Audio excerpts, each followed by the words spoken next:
waan ani kaasuu barbaadillee baay'ee isaa ka'ee jira. Baay'eema waan itti dabaluu qabu jechuudha.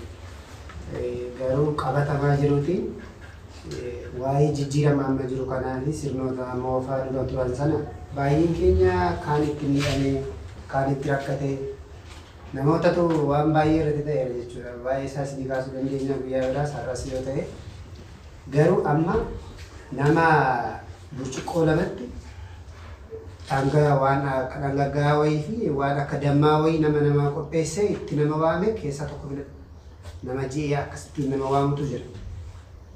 Waan dhangagaa kanaa fi waan damma fakkaatu kan ammoo dhaloota amma jaarraa guddaa keessa jiru kanatu ilaalee fudhata keessaa.